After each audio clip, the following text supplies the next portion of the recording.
Hech xalq ertagi Rafiq degan bir bola bo'lgan ekan.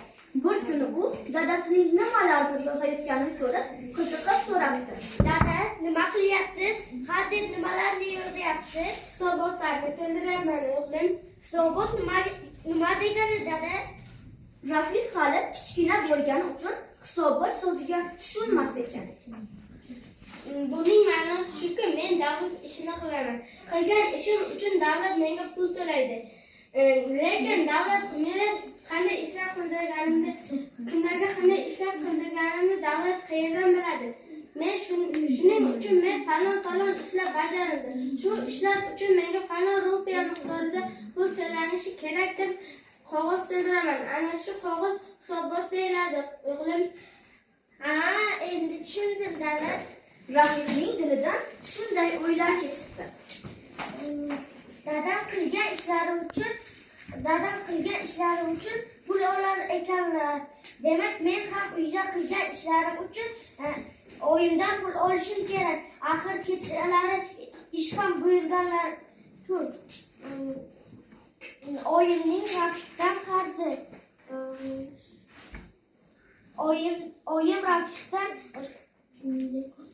Oyim Rafiqdan quyidagi keltirgan miqdorda pul qarz bo'lib, uni to'lab qo'yishi lozim. Bir oyda ukamni oziq-ovqat bilan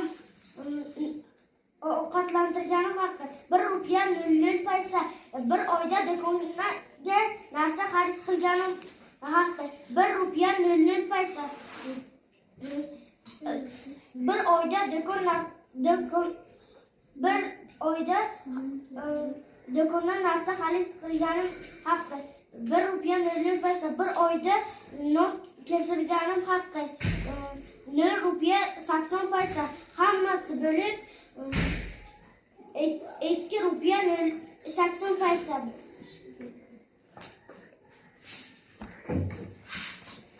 Rafiq hisobotni to'ldirib, oyisi qand shakar saqlaydigan javonga solib qo'yibdi.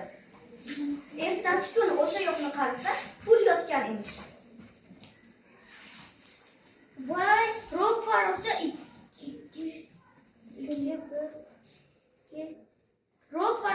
2 rupiya 80 paysa. Rafiq pulni sanab ko'ribdi. Ro'parosda 2 rupiya 80 paysa. Rafiq o'zidayoq suyunib ketibdi.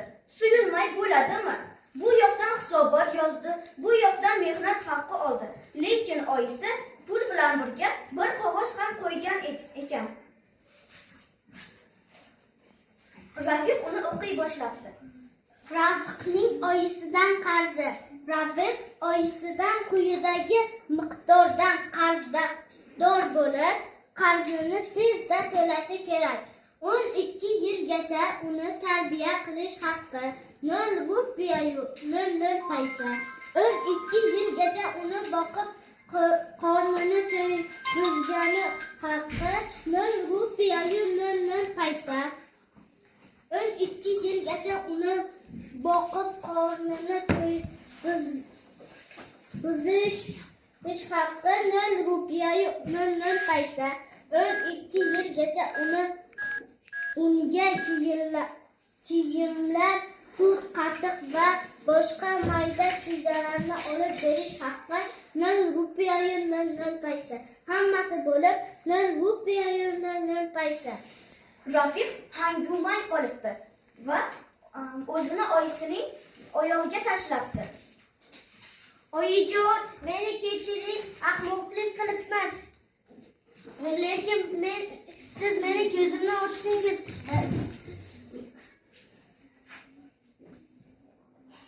Bolam, tur o'rningdan.